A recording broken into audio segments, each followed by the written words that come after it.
Moikka! Pitkästä aikaa. Keväällä oli se hullu kokeilusarja Alppiruusuidätys. Katsotaan missä tilanteessa ollaan nyt tällä hetkellä tässä sarjan viimeisessä osassa. Syksy on jo hyvin pitkällä ja tänne mökkitontille ne siemenestä itäneet alppiruusut sitten tuotiin. Tässähän tämä kasvi on. No ei suinkaan tämä ole niistä siemenistä idätetty. Täällä on näitä siemenkotia tämän kesän aikana kukkineissa. Siemenet on jo varisseet näköjään tästä liikkeestä pois. Tosiaankin ollaan syksyssä ja valtava määrä sieniä. Ihan hullu sienivuosi tällä kertaa. Tässä kasvaa noita karvarouskujakin tämän alppiruusun juuressa. Mutta tosiaankin lähdetäänpä kattoo miltä se nyt näyttää meikäläisen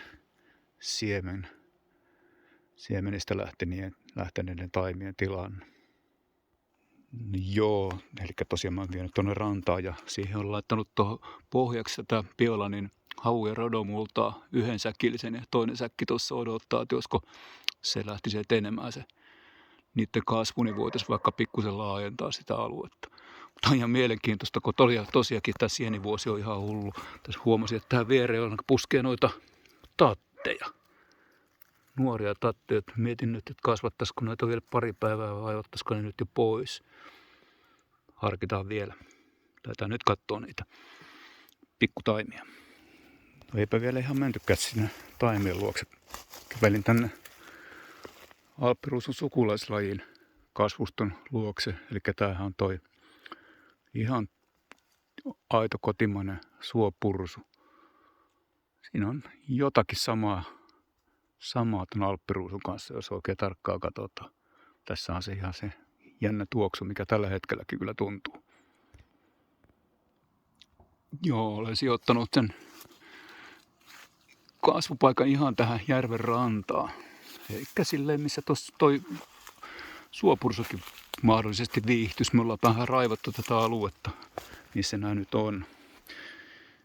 Tässähän niitä on. Aivan mitättömän kokoisia. Eivät ne ole juurikaan kasvaneet. Tossa on yksi. Tossa taitaa olla kaikkein suurin lehti. Tarkkaan kun tuossa laskin, niin 10 kappaletta siinä on. Niitä oli siemenvaiheessa 1 miljoona niin sanotusti. Sitten tuli aina 1 nolla pois ja nyt ollaan viimeisellä, että on 1 ja 0. Noin 10 chipaletta siinä on ja annetaan tuohon jäädä talven yli ja katsotaan sitten keväällä. Tuskinpa siitä enää videota tehdään, että olettaisin, että on tämän videosarjan viimeinen jakso. Kiitos, jos tämän katsoit. Mahdollisesti tulee vielä, mutta se nähdään. Kiitoksia ja hyvää syksyä. Moi!